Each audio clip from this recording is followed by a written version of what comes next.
नमस्कार। आज हम देखने वाले हैं ल्यूसेंट ऑब्जेक्टिव बुक के इंडियन पॉलिटी का दूसरा चैप्टर संविधान सभा के सभी महत्वपूर्ण ऑब्जेक्टिव प्रश्न जो सभी परीक्षाओं के लिए बहुत ही महत्वपूर्ण है। बिल्कुल, ये एक ऐसा चैप्टर है जिससे सवाल बनते ही बनते हैं। हाँ, तो इस सत्र का प्रारूप सीधा और सरल रहेगा। मैं एक प्रश्न पूछूंगी, उसके 4 विकल्प बताऊंगी और फिर हमारे विशेषज्ञ सही उत्तर के साथ उस विषय से जुड़ी कुछ अतिरिक्त महत्वपूर्ण जानकारी देंगे जी, ताकि समझ और भी पक्की हो जाए। तो चलिए इस गहन चर्चा को शुरू करते हैं। पहला सवाल है, 1922 में निम्नलिखित में से किसके द्वारा यह उद्गार व्यक्त किया गया कि भारतीय संविधान भारतीयों की इच्छा अनुसार होगा? और विकल्प है महात्मा गांधी, मोतीलाल नेहरू, गोपाल कृष्ण गोखले या बाल गंगाधर तिलक। ये एक बहुत ही फाउंडेशनल स्टेटमेंट था। इसका सही उत्तर है महात्मा गांधी। महात्मा गांधी जी, इससे जुड़ी कुछ और बातें ये हैं कि एक तो गांधी जी ने ये विचार अपनी पत्रिका यंग इंडिया में प्रस्तुत किया था। दूसरा, ये कथन असहयोग आंदोलन के संदर्भ में आया जब भारतीयों में आप कह सकते हैं स्वशासन और आत्मनिर्भरता की भावना अपने चरम पर थी। तो मतलब ब्रिटिश तय नहीं करेंगे, हम खुद करेंगे। बिल्कुल, इसका मूल भाव यही था कि भारत का राजनीतिक भविष्य ब्रिटिश संसद नहीं बल्कि स्वयं भारतीय तय करेंगे। अच्छा, अब अगला प्रश्न, 1924 ईस्वी में किसके द्वारा ब्रिटिश सरकार से यह मांग की गई कि भारतीय संविधान के निर्माण के लिए संविधान सभा का गठन किया जाए? विकल्प है एम.एन. रॉय, महात्मा गांधी, मोतीलाल नेहरू, गोपाल कृष्ण गोखले। तो देखिए, गांधी जी के विचार के 2 साल बाद ये मांग रखी थी मोतीलाल नेहरू ने। मोतीलाल नेहरू ने। हाँ, अतिरिक्त जानकारी ये है कि ये मांग असल में स्वराज पार्टी की ओर से की गई थी। मोतीलाल नेहरू और चित्तरंजन दास इसके संस्थापक सदस्यों में से थे और स्वराज पार्टी का लक्ष्य ही था विधान परिषदों में जाकर ब्रिटिश सरकार की नीतियों का विरोध करना। तो ये एक बहुत बड़ा कदम था। तो ये पहली औपचारिक मांग मानी जा सकती है। जी, ये पहली बार था जब किसी प्रमुख भारतीय राजनीतिक दल ने औपचारिक रूप से एक संविधान सभा के गठन की मांग रखी थी। बहुत बढ़िया। तीसरा प्रश्न है, संविधान सभा के विचार का औपचारिक रूप से प्रतिपादन किसके द्वारा किया गया? विकल्प है मोतीलाल नेहरू, जवाहरलाल नेहरू, एम.एन. रॉय या फिर महात्मा गांधी। यहाँ औपचारिक प्रतिपादन शब्द पर ध्यान देना होगा। इसका सही उत्तर है एम.एन. रॉय। एम.एन. रॉय। जी, एम.एन. रॉय एक वामपंथी नेता थे और भारत में कम्युनिस्ट आंदोलन के आप कह सकते हैं प्रणेता थे। उन्होंने 1934 में ये विचार प्रस्तुत किया, जिसे बाद में भारतीय राष्ट्रीय कांग्रेस ने भी अपना लिया।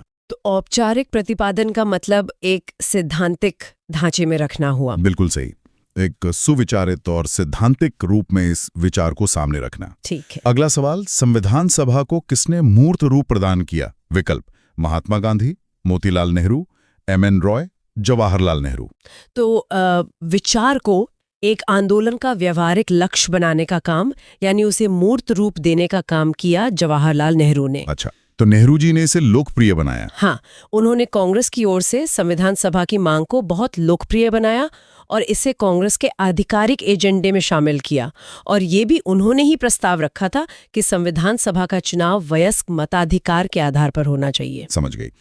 अगला प्रश्न, कांग्रेस ने किस वर्ष किसी प्रकार के बाह्य हस्तक्षेप के बिना भारतीय जनता द्वारा संविधान के निर्माण की मांग को लेकर प्रस्ताव पारित किया था? वर्ष हैं 1928, 1931, 1936 और 1942। ये एक बहुत ही महत्वपूर्ण अधिवेशन था। इसका उत्तर है 1936। 1936। जी, ये प्रस्ताव 1936 के लखनऊ अधिवेशन में पारित किया गया था और उसकी अध्यक्षता भी जवाहरलाल नेहरू ने ही की थी। बाह्य हस्तक्षेप के बना का मतलब साफ था कि संविधान बनाने की प्रक्रिया में ब्रिटिश सरकार का कोई दखल नहीं होना चाहिए। ओके। वैसे इसी अधिवेशन में कांग्रेस ने समाजवाद को भी अपने लक्ष्य के रूप में स्वीकार किया था। ठीक है। अब छठा सवाल, 1938 में किस व्यक्ति ने वयस्क मताधिकार के आधार पर संविधान सभा के गठन की मांग की? विकल्प है महात्मा गांधी, जवाहरलाल नेहरू, सुभाष चंद्र बोस या वल्लभ भाई पटेल। हाँ, तो ये सवाल पिछले सवाल की जानकारी से ही जुड़ा है। इसका सही जवाब है जवाहरलाल नेहरू। फिर से जवाहरलाल नेहरू। जी, नेहरू जी का मानना था कि संविधान सभा ही स्वतंत्र भारत के संविधान का एकमात्र और लोकतांत्रिक समाधान है और वयस्क मताधिकार का मतलब था कि हर वयस्क नागरिक को, चाहे वो किसी भी धर्म, जाति या लिंग का हो, वोट देने का अधिकार मिले। और क्या ब्रिटिश सरकार ने ये मांग मानी? तुरंत नहीं, लेकिन अंततः 1940 के अगस्त प्रस्ताव में उन्होंने इसे सैद्धांतिक रूप से मान लिया था। चलिए आगे बढ़ते हैं। प्रश्न 7। वर्ष 1942 में किस योजना के तहत ये स्वीकार किया गया कि भारत में एक निर्वाचित संविधान सभा का गठन होगा जो युद्धोपरांत संविधान का निर्माण करेगी? योजनाएं हैं क्रिप्स योजना, वेविल योजना, कैबिनेट मिशन योजना या माउंटबेटन योजना? ये थी क्रिप्स योजना। क्रिप्स योजना। जी, ये योजना सर स्टैफोर्ड क्रिप्स लेकर आए थे द्वितीय विश्व युद्ध में भारतीयों का सहयोग पाने के लिए। हालांकि इस योजना को कांग्रेस और मुस्लिम लीग दोनों ने ही अस्वीकार कर दिया था। हाँ, मैंने पढ़ा है कि गांधी जी ने इसके बारे में कुछ कहा था। बिल्कुल, महात्मा गांधी ने इसे एक दिवालिया हो रहे बैंक का पोस्ट डेटेड चेक कहा था। अच्छा, अब 8वां प्रश्न।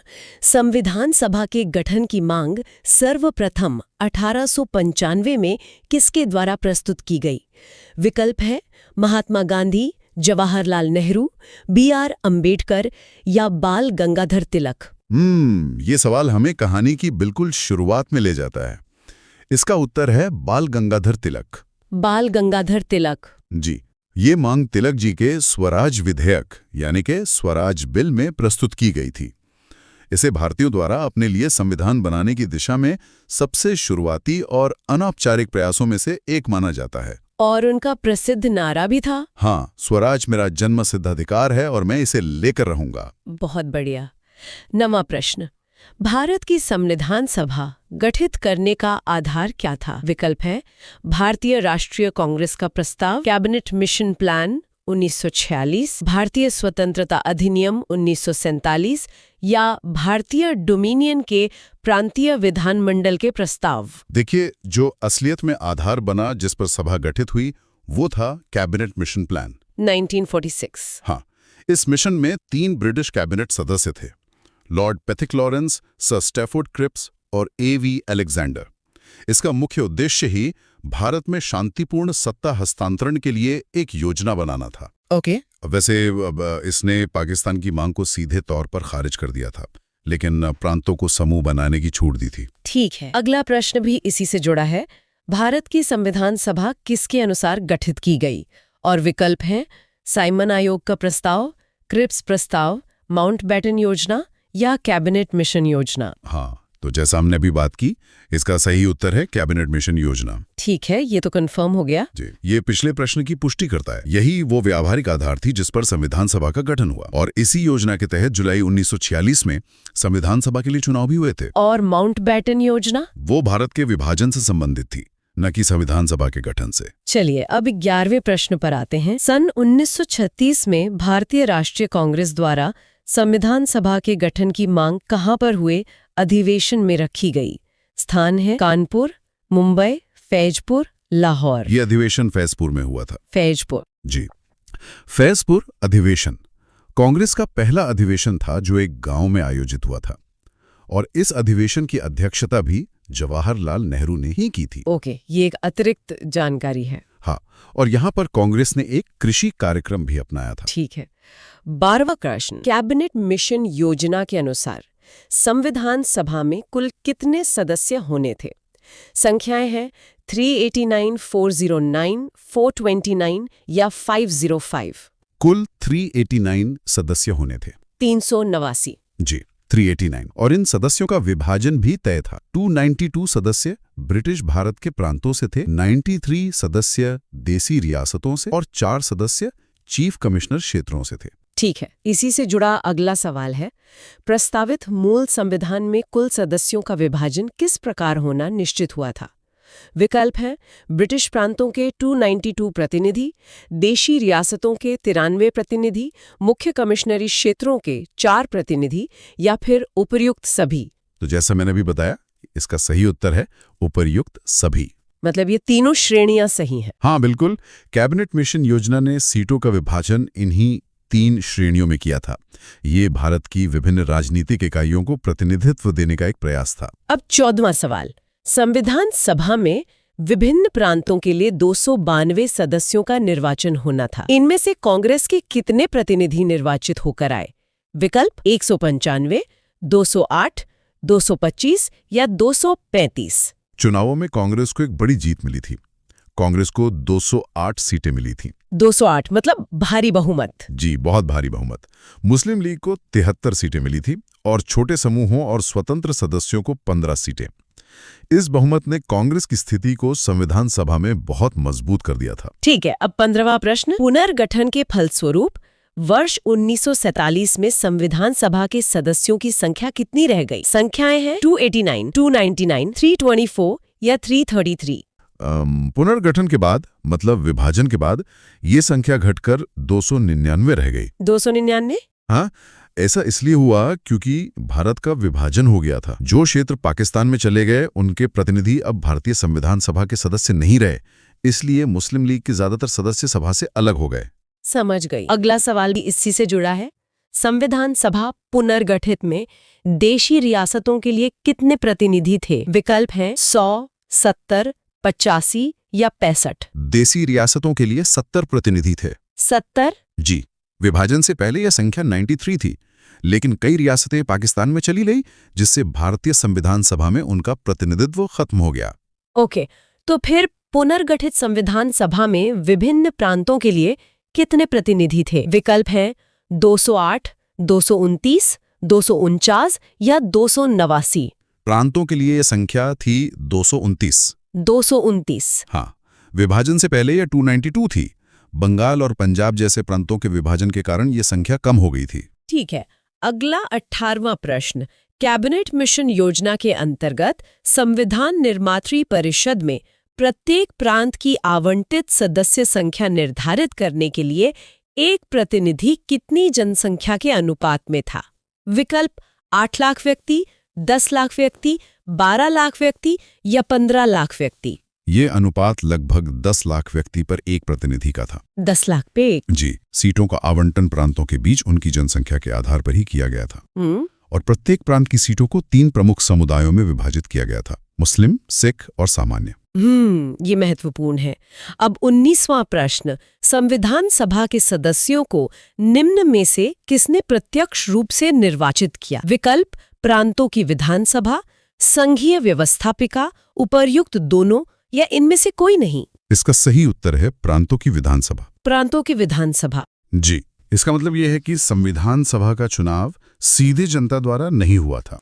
ये एक अप्रत्यक्ष निर्वाचन था जिसमें प्रांतीय विधानसभाओं के सदस्यों ने संविधान सभा के सदस्यों को चुना था। अच्छा। और ये आनुपातिक प्रतिनिधित्व प्रणाली के अनुसार एकल संक्रमणीय मत के माध्यम से हुआ था। ठीक है। 20वां सवाल। संविधान सभा में किस प्रांत का प्रतिनिधित्व सबसे अधिक था? विकल्प है बंगाल, चेन्नई, मुंबई या संयुक्त प्रांत। सबसे अधिक प्रतिनिधित्व संयुक्त प्रांत का था। संयुक्त प्रांत यानी आज का उत्तर प्रदेश। बिल्कुल। उस समय ये जनसंख्या के हिसाब से सबसे बड़ा प्रांत था, इसलिए इसे सबसे ज्यादा 55 सीटें दी गई थी। इसके बाद मद्रास का नंबर था 49 सीटों के साथ और फिर बिहार का 36 सीटों के साथ। ठीक है। 21वां प्रश्न। संविधान सभा में किस देशी रियासत के प्रतिनिधि ने भाग नहीं लिया था? जूनागढ़, कश्मीर, हैदराबाद या मैसूर? हैदराबाद ने भाग नहीं लिया था। हैदराबाद। क्यों? इसके पीछे कारण ये था कि हैदराबाद के निजाम खुद को एक स्वतंत्र शासक के रूप में देखते थे और वो भारत में शामिल नहीं होना चाहते थे। बाद में 1948 में सैन्य कार्रवाई हुई, जिसे ऑपरेशन पोलो कहते हैं। उसके बाद हैदराबाद का भारत में विलय हुआ। अच्छा, अब आते हैं 22वें प्रश्न पर। B.R. अम्बेडकर का संविधान सभा में निर्वाचन हुआ था पश्चिम बंगाल से, मुंबई प्रेसिडेंसी से, तत्कालीन मध्य भारत से या पंजाब से? देखिए, उनका निर्वाचन पश्चिम बंगाल से हुआ था। पश्चिम बंगाल से? जी। और ये एक बहुत ही रोचक तथ्य है। शुरुआत में डॉक्टर अंबेडकर का चुनाव अविभाजित बंगाल से मुस्लिम लीग की मदद से हुआ था, लेकिन देश के विभाजन के बाद वो सीट पाकिस्तान में चली गई। अरे, तो फिर बाद में उन्हें बंबई प्रेसिडेंसी की पूना सीट से कांग्रेस द्वारा फिर से निर्वाचित करवाया गया। ये बहुत अहम जानकारी है। 23वां प्रश्न। मुस्लिम लीग ने किस कारण संविधान सभा का बहिष्कार किया? विकल्प हैं मुस्लिम लीग संविधान सभा का अध्यक्ष किसी मुस्लिम को बनाना चाहता था, मुस्लिम लीग को संविधान सभा में उचित प्रतिनिधित्व नहीं मिला था, मुस्लिम लीग मुस्लिमों के लिए एक अलग संविधान सभा चाहता था या उपर्युक्त सभी? उनका एक मुख्य और स्पष्ट एजेंडा था। मुख्य कारण था कि मुस्लिम लीग मुस्लिमों के लिए एक अलग संविधान सभा चाहता था। एक अलग संविधान सभा। जी, उनका पूरा एजेंडा एक अलग राष्ट्र पाकिस्तान बनाने का था। उनका मानना था कि एक संयुक्त संविधान सभा में मुस्लिमों के हितों की रक्षा नहीं हो सकती, इसलिए उन्होंने पहली बैठक का बहिष्कार किया था। ठीक है। 24वां प्रश्न, संविधान सभा का चुनाव निम्न में से किस आधार पर हुआ? समान मताधिकार, सर्वमताधिकार, सीमित मताधिकार या वर्गीय मताधिकार? यह चुनाव वर्गीय मताधिकार के आधार पर हुआ। वर्गीय मताधिकार। जी, इसका क्या मतलब है? अधिकार नहीं था, इसलिए ये सर्वमताधिकार तो नहीं था। वर्गीय मताधिकार यहाँ सबसे उपयुक्त शब्द है। समझ गए। 25वां सवाल, संविधान सभा के सदस्य प्रतिनिधि थे जनता द्वारा प्रत्यक्ष निर्वाचित, जनता द्वारा अप्रत्यक्ष निर्वाचित, गवर्नर जनरल द्वारा मनोनीत या कांग्रेस और मुस्लिम लीग द्वारा नामांकित? वो जनता द्वारा अप्रत्यक्ष निर्वाचित थे। अप्रत्यक्ष निर्वाचित। जी, जैसा कि हमने पहले भी चर्चा की, जनता ने सीधे वोट नहीं दिया था। जनता ने प्रांतीय विधानसभाओं के सदस्यों को चुना और फिर उन सदस्यों ने संविधान सभा के प्रतिनिधियों को चुना। और देसी रियासतों के प्रतिनिधि? हाँ, वो मनोनीत थे, निर्वाचित नहीं। ठीक है। 26वां प्रश्न, भारतीय संविधान निर्मात्री सभा विकल्प है प्रांतों की जनता द्वारा चुनी गई, प्रांतीय विधानसभाओं द्वारा परोक्ष रूप से आनुपातिक प्रतिनिधित्व प्रणाली द्वारा चुनी गई थी, गवर्नर जनरल द्वारा इसका गठन किया गया था, या वयस्क मताधिकार के आधार पर भारतीय नागरिकों द्वारा चुनी गई थी। इसमें जो सबसे सटीक वर्णन है वो दूसरा विकल्प है, प्रांतीय विधानसभाओं द्वारा परोक्ष रूप से आनुपातिक प्रतिनिधित्व प्रणाली द्वारा चुनी गई थी। ओके। जी, यह विकल्प चुनाव की पूरी प्रक्रिया का सबसे सही वर्णन करता है। चलिए 27वें सवाल पर, भारतीय संविधान को किसने बनाया? विकल्प, संविधान सभा ने, ब्रिटिश संसद ने, भारतीय संसद ने या गवर्नर जनरल ने? इसे संविधान सभा ने बनाया। संविधान सभा ने। हाँ, संविधान सभा को इसी उद्देश्य के लिए ही तो गठित किया गया था। इस पूरी प्रक्रिया में 2 वर्ष 11 महीने और 18 दिन लगे थे। 28वां प्रश्न, संविधान सभा के लिए चुनाव कब संपन्न हुए? वर्ष है 1945 में, 1946 में, 1947 में या 1948 में? चुनाव 1946 में संपन्न हुए। 1946। ये चुनाव जुलाई-अगस्त 1946 में कैबिनेट मिशन योजना के तहत कराए गए थे। ठीक है। अगला सवाल, भारतीय संविधान सभा की स्थापना कब हुई? तारीखें हैं 10 जून 1946, 9 दिसंबर 1946, 26 नवंबर 1949 या 26 दिसंबर 1949? स्थापना हुई 9 दिसंबर 1946 को। 9 दिसंबर 1946, ये बहुत ही महत्वपूर्ण तारीख है। जी, बहुत महत्वपूर्ण, क्योंकि इसी दिन संविधान सभा की पहली बैठक दिल्ली में हुई थी और जैसा हमने बात की, मुस्लिम लीग ने इस बैठक का बहिष्कार किया था। इसी दिन डॉक्टर सच्चिदानंद सिन्हा को सभा का अस्थायी अध्यक्ष चुना गया। ठीक है। तो संविधान सभा का प्रथम अधिवेशन कहाँ हुआ था? स्थान, मुंबई में, कोलकाता में, लाहौर में या दिल्ली में? ये दिल्ली में हुआ था। दिल्ली में? हाँ, ये अधिवेशन दिल्ली के कॉन्स्टिट्यूशन हॉल में हुआ था, जिसे अब संसद भवन का सेंट्रल हॉल कहा जाता है। 31वां प्रश्न, संविधान सभा के उद्घाटन अधिवेशन की अध्यक्षता किसने की थी? नाम है जवाहरलाल नेहरू, सच्चिदानंद सिन्हा, BR अम्बेडकर, C राजगोपालाचारी? अध्यक्षता सच्चिदानंद सिन्हा ने की थी। सच्चिदानंद सिन्हा ने? जी, उन्हें इसलिए चुना गया क्योंकि वो सभा के सबसे वरिष्ठ सदस्य थे। ये फ्रांसीसी प्रथा का पालन करते हुए किया गया था, जहां सबसे उम्रदराज सदस्य को अस्थायी अध्यक्ष बनाया जाता है। ठीक है। 32वां प्रश्न, संविधान सभा का पहला सत्र हुआ था। तारीखें 16 अगस्त 1947 को, 26 जनवरी 1948 को, 9 दिसंबर 1946 को या 26 नवंबर 1946 को? पहला सत्र 9 दिसंबर 1946 को शुरू हुआ था। फिर से वही तारीख? जी, ये प्रश्न फिर से पहली बैठक की तारीख की पुष्टि करता है, जो कि एक बहुत ही महत्वपूर्ण तथ्य है। ओके। संविधान सभा के अस्थायी अध्यक्ष कौन थे?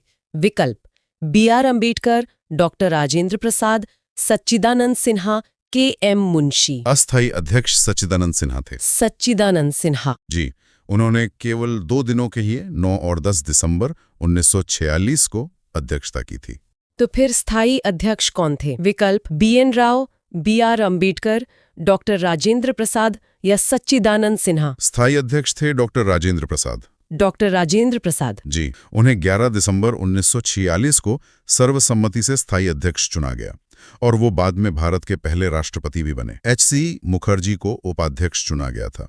11 दिसंबर 1946 को किसे संविधान सभा का स्थायी अध्यक्ष चुना गया था? विकल्प है जवाहरलाल नेहरू, डॉक्टर राजेंद्र प्रसाद, B.R. अम्बेडकर या K.M. मुंशी। हाँ, तो इसका उत्तर है डॉक्टर राजेंद्र प्रसाद। ठीक है। यह प्रश्न पिछले प्रश्न में दी गई जानकारी को ही दोहराता है, जिससे ये महत्वपूर्ण तथ्य याद रखने में आसानी हो। वैसे इसी दिन B.N. राव को सभा का संवैधानिक सलाहकार भी नियुक्त किया गया था। संविधान सभा के संवैधानिक सलाहकार कौन थे? और विकल्प है शरद चंद्र बोस, K.M. मुंशी, रफी अहमद किदवई और वेनिगल नरसिंह राव यानी B.N. राव। और इसका सही उत्तर है वेनिगल नरसिंह राव, जिन्हें हम B.N. राव के नाम से भी जानते हैं। B.N. राव ये एक ऐसा नाम है जो शायद डॉक्टर अंबेडकर या नेहरू जी जितना नहीं लिया जाता, पर इनकी भूमिका बहुत अहम थी, है ना? बिल्कुल। B.N. राव एक बहुत ही प्रसिद्ध न्यायविद और राजनयिक थे। दिलचस्प बात यह है कि उन्होंने ही अक्टूबर 1947 में संविधान का पहला प्रारूप तैयार किया था। अच्छा, तो जो पहला ड्राफ्ट था वो उन्होंने बनाया था? जी हाँ, उस ड्राफ्ट में करीब 243 अनुच्छेद और 13 अनुसूचियां थीं। यही एक तरह से पूरी प्रक्रिया का आधार बना। और शायद उन्होंने इस काम के लिए कोई फीस भी नहीं ली थी? एकदम सही। उन्होंने अपनी सारी सेवाएं पूरी तरह से निःशुल्क दी थीं और बाद में उन्होंने अंतर्राष्ट्रीय न्यायालय में भारत का प्रतिनिधित्व भी किया। कमाल है। चलिए अगले प्रश्न पर आते हैं। संविधान सभा के चुने हुए स्थायी अध्यक्ष कौन थे?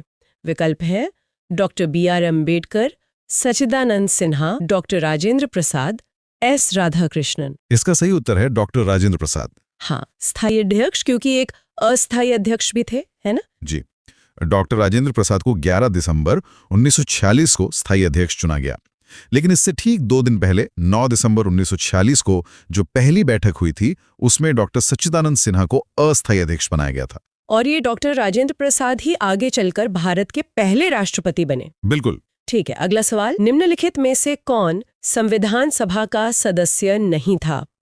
इसके विकल्प है K.M. Munshi, N. Gopalaswami Ayyangar, H.H. Beg, T.T. Krishnamachari. इसमें सही जवाब है H.H. बेग। H.H. बेग। तो बाकी तीनों सदस्य थे? जी, K.M. मुंशी, N. गोपालस्वामी अयंगार और T.T. कृष्णामाचारी, ये तीनों ही प्रारूप समिति के बहुत महत्वपूर्ण सदस्य थे। H.H. बेग मतलब मिर्जा हमीदुल्लाह बेग एक बहुत बड़े न्यायाधीश थे और बाद में भारत के मुख्य न्यायाधीश भी बने, लेकिन वो संविधान सभा का हिस्सा नहीं थे। समझ गई। अगला प्रश्न है, संविधान के विभिन्न पहलुओं के अध्ययन हेतु संविधान सभा ने कितनी समितियां नियुक्त की थीं? विकल्प है 9, 12, 13 या 16। सही उत्तर है 13। 13 समितियां, मतलब काम को काफी बांटा गया था। हाँ बिल्कुल। संविधान सभा ने काम को आसान बनाने के लिए कई समितियां बनाई थी। इनमें से 8 तो प्रमुख समितियां थी और बाकी छोटी समितियां थीं। कुछ प्रमुख समितियों के उदाहरण? जैसे संघ शक्ति समिति थी, प्रांतीय संविधान समिति थी और प्रारूप समिति तो थी ही। सरदार पटेल प्रांतीय संविधान समिति के अध्यक्ष थे, जबकि जवाहरलाल नेहरू संघ शक्ति समिति को देख रहे थे। ठीक है, अब आते हैं प्रारूप समिति पर। सवाल है, संविधान सभा के प्रारूप यानी मसविदा समिति की नियुक्ति कब की गई? तारीखें हैं 29 अप्रैल 1947, 11 जून 1947, 29 अगस्त 1947 या फिर 16 दिसंबर 1947। इसकी सही तारीख है 29 अगस्त 1947। 29 अगस्त 1947 यानी भारत की आज़ादी के ठीक बाद। जी, आज़ादी के सिर्फ 14 दिन बाद। ये दिखाता है कि ये काम कितनी प्राथमिकता पर था। ये समिति मतलब संविधान का मसौदा तैयार करने के लिए सबसे महत्वपूर्ण समितियों में से एक थी। इसका मुख्य काम संविधान का प्रारूप तैयार करके सभा के अध्यक्ष को सौंपना था। और इसी से जुड़ा अगला सवाल है कि इस प्रारूप समिति के अध्यक्ष कौन थे? विकल्प डॉक्टर राजेंद्र प्रसाद, जवाहरलाल नेहरू, डॉक्टर B.R. अम्बेडकर, पुरुषोत्तम दास टंडन। और इसका जवाब तो शायद सभी जानते हैं, डॉक्टर B.R. अम्बेडकर। हाँ, और इसी वजह से उन्हें भारतीय संविधान का जनक भी कहा जाता है। बिल्कुल, उनकी अध्यक्षता की वजह से ही उन्हें भारतीय संविधान का जनक या मुख्य वास्तुकार कहते हैं। उनका चुनाव समिति के बाकी सदस्यों ने ही किया था और इसी समिति ने अपना पहला मसौदा फरवरी 1948 में प्रकाशित किया था, जिस पर फिर जनता से भी राय मांगी गई थी। अच्छा, अब इसी समिति की संरचना पर एक और सवाल। संविधान सभा के प्रारूप समिति में सदस्यों की संख्या कितनी थी? 5, 7, 9 या 11?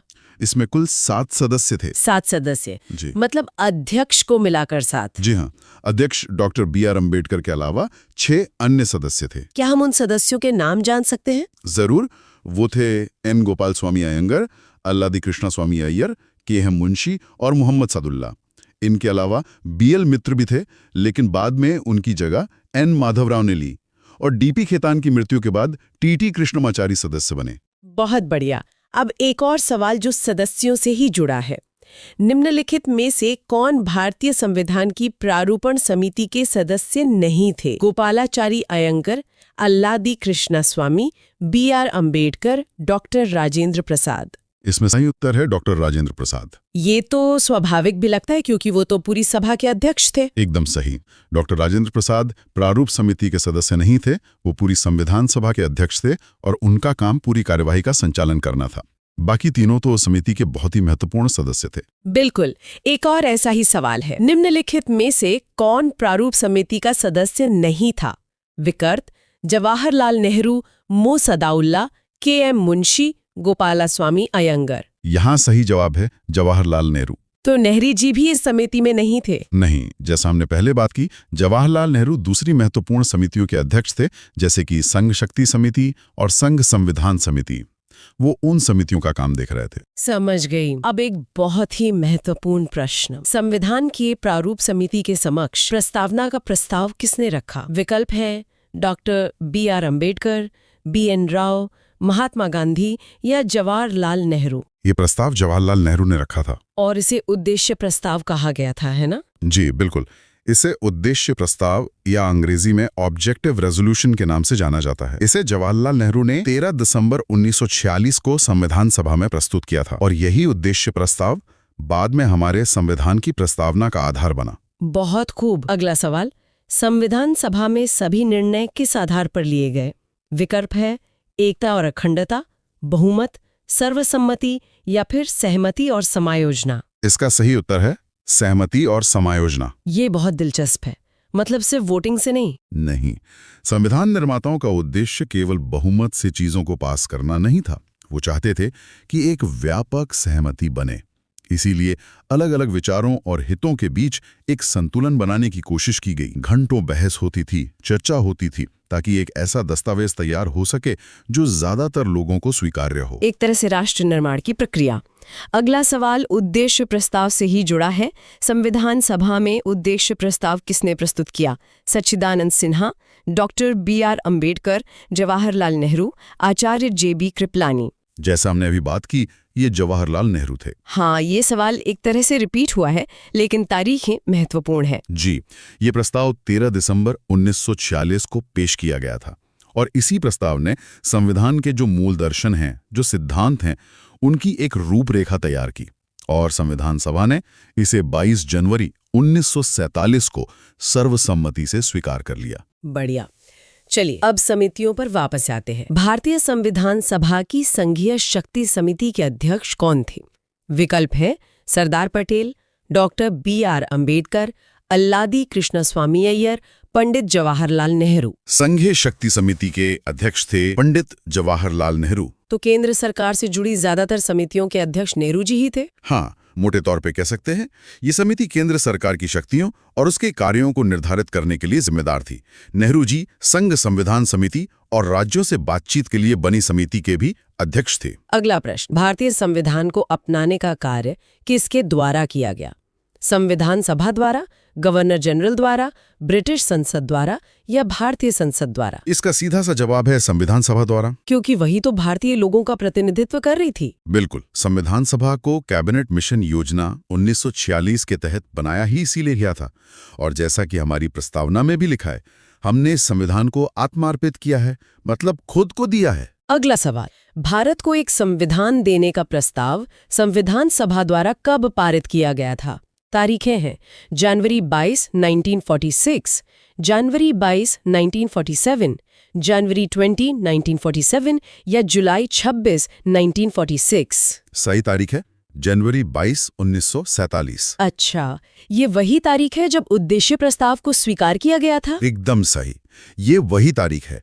इस प्रस्ताव की स्वीकृति ने ही संविधान निर्माण की प्रक्रिया को एक औपचारिक दिशा दी। ठीक है। अब एक और समिति के बारे में। संविधान निर्मात्री सभा में झंडा समिति के अध्यक्ष थे JB Kripalani, KM Munshi, doctor BR Ambedkar, Jawaharlal Nehru. झंडा समिति के अध्यक्ष जेबी कृपलानी थे। इस पर थोड़ी बहस भी है। कुछ स्रोत डॉक्टर राजेंद्र प्रसाद का नाम भी लेते हैं। जी, कुछ स्रोतों में डॉक्टर राजेंद्र प्रसाद को एक तदर्थ मतलब एडहॉक झंडा समिति का अध्यक्ष बताया गया है, लेकिन जेबी कृपलानी का नाम ज्यादा प्रमुखता से लिया जाता है। इस समिति का मुख्य काम भारत के राष्ट्रीय ध्वज का डिजाइन तय करना था। और इसी से जुड़ा अगला सवाल है कि राष्ट्रीय झंडे की अभिकल्पना को भारत की संविधान सभा में कब ग्रहण किया गया था? जुलाई 1948 में, जुलाई 1950 में, जुलाई 1947 में या अगस्त 1947 में? इसे जुलाई 1947 में ग्रहण किया गया था। जुलाई 1947, क्या कोई खास तारीख थी? जी, तारीख थी 22 जुलाई 1947। इसे भारत की स्वतंत्रता यानी 15 अगस्त 1947 से बस कुछ हफ्ते पहले ही अपनाया गया था और इसका डिजाइन पिंगली वेंकैया द्वारा डिजाइन किए गए स्वराज ध्वज पर आधारित था। तो अगला प्रश्न भी इसी से मिलता जुलता है। भारतीय संविधान सभा ने भारतीय राष्ट्रीय ध्वज की रूपरेखा को अंगीकार किया। 23 अगस्त 1947, 13 सितंबर 1947, 15 अगस्त 1947 या 22 जुलाई 1947? जैसा हमने अभी देखा, सही जवाब है 22 जुलाई 1947। हाँ, तो इसी दिन हमारे तिरंगे को राष्ट्रीय ध्वज के रूप में अपनाया गया। जी, जिसमें केसरिया, सफेद और हरे रंग की पट्टियां और केंद्र में अशोक चक्र शामिल है। बहुत खूब। अब आते हैं संविधान के पारित होने पर। संविधान सभा ने संविधान को अंतिम रूप से किस दिन पारित किया? 15 अगस्त 1947, 15 दिसंबर 1948, 26 नवंबर 1949 या 26 जनवरी 1950? इसका सही जवाब है 26 नवंबर 1949। 26 नवंबर 1949, जिसे हम आज संविधान दिवस के रूप में मनाते हैं। बिल्कुल, इसी दिन संविधान को अपनाया गया था या अडॉप्ट किया गया था और इसीलिए इस दिन को संविधान दिवस या राष्ट्रीय विधि दिवस भी कहते हैं। और एक और दिलचस्प बात यह है कि नागरिकता, चुनाव और अंतरिम संसद जैसे कुछ जरूरी प्रावधान इसी दिन लागू भी हो गए थे। पूरा संविधान नहीं, पर कुछ हिस्से। अच्छा, तो फिर संविधान सभा अंतिम रूप से किस दिन आखिरी बार मिली?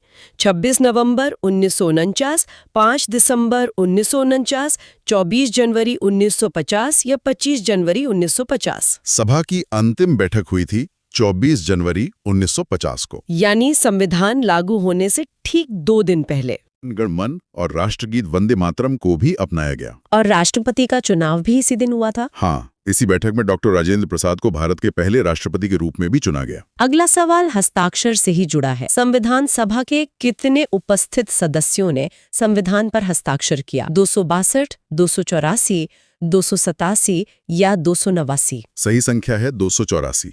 284।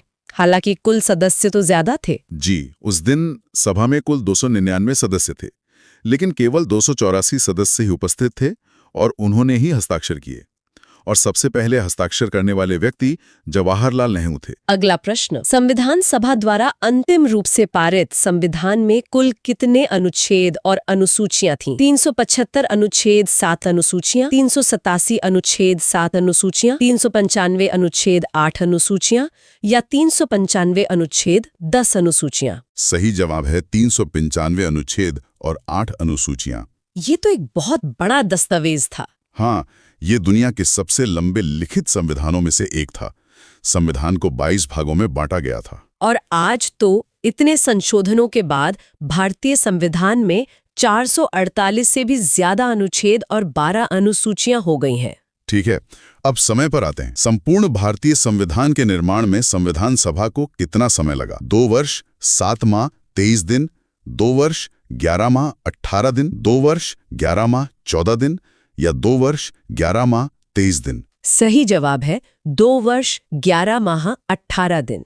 लगभग 3 साल। जी। इस पूरी अवधि में कुल 11 सत्र आयोजित किए गए और सिर्फ संविधान के मसौदे पर ही 114 दिनों तक विचार विमर्श हुआ था। और इस पर खर्च कितना आया था, इसका कोई अंदाजा है? हाँ, एक अनुमान के मुताबिक संविधान निर्माण पर लगभग 64 लाख रुपए का खर्च आया था। अगला सवाल, किस दिन से संविधान सभा का अंतरकालीन संसद यानी प्रोविजनल पार्लियामेंट के रूप में आविर्भाव हुआ? 24 जनवरी 1950, 25 जनवरी 1950, 26 जनवरी 1950 या 18 फरवरी 1950? ये हुआ 26 जनवरी 1950 से। मतलब जिस दिन संविधान लागू हुआ उसी दिन से सभा ने संसद का काम भी शुरू कर दिया। बिल्कुल, संविधान सभा ने 1951-52 में पहले आम चुनाव होने तक भारत की अंतरिम संसद के रूप में काम किया।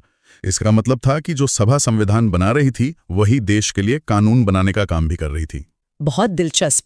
अगला प्रश्न, जिस संविधान सभा द्वारा भारत के संविधान का अधिनियमन किया गया उसके सदस्य कौन थे? गवर्नर जनरल द्वारा नामित थे, राजनीतिक दलों द्वारा नामित थे, विभिन्न प्रांतों की विधान सभाओं द्वारा नामित थे या फिर लोगों द्वारा सीधे निर्वाचित थे? इसका सही उत्तर है विभिन्न प्रांतों की विधानसभाओं द्वारा नामित। यानी ये एक अप्रत्यक्ष चुनाव था। जी बिल्कुल, ये एक अप्रत्यक्ष चुनाव था। सदस्यों का चुनाव प्रांतीय विधानसभाओं के सदस्यों द्वारा आनुपातिक प्रतिनिधित्व प्रणाली के माध्यम से किया गया था। यह सब कैबिनेट मिशन योजना 1946 की सिफारिशों पर आधारित था। अगला सवाल संविधान सभा के विचार से जुड़ा है। भारत के लिए संविधान सभा की रचना हेतु संविधान सभा का विचार निम्नलिखित में से सर्वप्रथम किसने प्रस्तुत किया? स्वराज पार्टी ने 1924 में, कांग्रेस पार्टी ने 1936 में, मुस्लिम लीग ने 1942 में या सर्वदल सम्मेलन ने 1946 में? इसका सही जवाब है स्वराज पार्टी ने 1924 में। हालांकि एक व्यक्ति के तौर पर ये विचार किसी और ने पहले दिया था। हाँ, एक व्यक्ति के रूप में संविधान सभा का विचार सबसे पहले 1934 में एम.एन. रॉय ने रखा था, लेकिन एक पार्टी के तौर पर स्वराज पार्टी ने यह मांग पहले उठाई थी। बाद में भारतीय राष्ट्रीय कांग्रेस ने 1935 में इसे अपनी आधिकारिक मांग बनाया। ठीक है, अब कुछ कथन वाले सवाल हैं। निम्नलिखित कथनों में से कौन सा एक सही है? पहला, वर्ष 1946 में प्रांतीय सभाओं द्वारा भारत की संविधान सभा चुनी गई।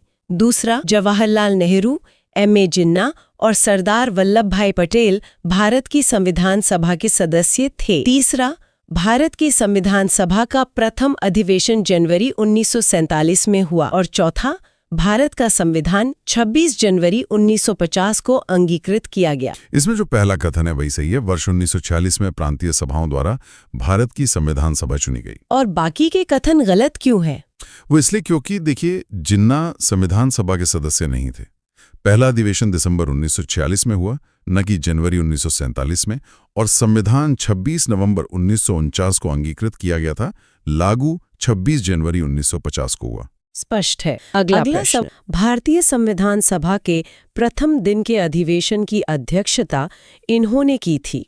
डॉक्टर राजेंद्र प्रसाद, पंडित जवाहरलाल नेहरू, डॉक्टर बी.आर. अम्बेडकर या डॉक्टर सच्चिदानंद सिन्हा? इसकी अध्यक्षता की थी डॉक्टर सच्चिदानंद सिन्हा ने। हाँ, ये हमने पहले भी बात की थी। वो अस्थायी अध्यक्ष थे। जी, ये पहली बैठक 9 दिसंबर 1946 को हुई थी और फ्रांसीसी प्रथा का पालन करते हुए सभा के सबसे वरिष्ठ सदस्य डॉक्टर सिन्हा को अस्थायी अध्यक्ष चुना गया था। अगला सवाल, भारत के संविधान का निर्माता किसे माना जाता है? महात्मा गांधी, बी.आर. अम्बेडकर, जवाहरलाल नेहरू या बी.एन. राव? इसका श्रेय बी.आर. अम्बेडकर को दिया जाता है। प्रारूप समिति के अध्यक्ष के तौर पर उनकी भूमिका के कारण? बिल्कुल, प्रारूप समिति के अध्यक्ष के रूप में उनकी जो महत्वपूर्ण भूमिका थी उसी के कारण उन्हें ये श्रेय दिया जाता है। उन्होंने संविधान के अंतिम मसौदे को तैयार करने और उसे सभा में पारित करवाने में सबसे अग्रणी भूमिका निभाई। और क्या महात्मा गांधी सभा के सदस्य थे? नहीं, ये एक महत्वपूर्ण तथ्य है। महात्मा गांधी संविधान सभा के सदस्य नहीं थे। अच्छा, अगला सवाल, संविधान पांडुलेखन समिति का निम्नलिखित में से कौन सदस्य नहीं था? मोहम्मद सादुल्ला, के.एम. मुंशी, ए.के. अय्यर, जवाहरलाल नेहरू? पांडुलेखन समिति, जो कि प्रारूप समिति का ही दूसरा नाम है, उसके सदस्य जवाहरलाल नेहरू नहीं थे। ठीक है, अब एक सीधा सवाल। भारत का संविधान लागू हुआ था 26 जनवरी 1950 को, 26 जनवरी 1952 को, 15 अगस्त 1948 को या 26 नवंबर 1949 को? भारत का संविधान 26 जनवरी 1950 को लागू हुआ था। इसी दिन भारत एक गणराज्य बना। जी, इसी दिन भारत एक संप्रभु, समाजवादी, धर्मनिरपेक्ष और लोकतांत्रिक गणराज्य बना, और इसे हम गणतंत्र दिवस के रूप में मनाते हैं। 26 नवंबर 1949 को तो इसे सिर्फ अपनाया गया था। और अगला सवाल इसी से जुड़ा है कि संविधान को 26 जनवरी के दिन लागू करने का निर्णय इसलिए किया गया क्योंकि कांग्रेस ने इस तिथि को 1930 में स्वतंत्रता दिवस के रूप में मनाया था। इस तिथि को 1942 में भारत छोड़ो आंदोलन प्रारंभ किया गया था। यह एक शुभ दिन था या इनमें से कोई नहीं? इसका कारण ऐतिहासिक है। सही विकल्प है कि कांग्रेस ने इस तिथि को 1930 में स्वतंत्रता दिवस के रूप में मनाया था। पूर्ण स्वराज का संकल्प। बिल्कुल। दिसंबर 1929 में कांग्रेस के लाहौर अधिवेशन में पूर्ण स्वराज का संकल्प पारित हुआ था, और उसी ऐतिहासिक दिन की याद में 26 जनवरी की तारीख को संविधान लागू करने के लिए चुना गया। और आज का आखिरी सवाल, भारतीय संविधान सभा में महिला सदस्यों की कुल संख्या कितनी थी? 10, 12, 13 या 15? कुल 15 महिला सदस्य थीं। 15। ये एक बहुत ही महत्वपूर्ण तथ्य है। जी, बहुत महत्वपूर्ण। इनमें सरोजनी नायडू, सुचेता कृपलानी, विजयलक्ष्मी पंडित और राजकुमारी अमृत कौर जैसी कई प्रमुख महिलाएं शामिल थीं। एक और खास बात, दक्षिणायनी विलायोधन संविधान सभा की एकमात्र दलित महिला सदस्य थी। इन सभी महिला सदस्यों ने बहसों में बहुत सक्रिय रूप से भाग लिया था। तो ये थी भारतीय संविधान के निर्माण की एक झलक। आज की इस पूरी चर्चा से हमारे श्रोताओं के लिए एक सवाल, संविधान सभा द्वारा अंतिम रूप से पारित संविधान में मूल रूप से कुल कितने अनुच्छेद और अनुसूचियां थीं?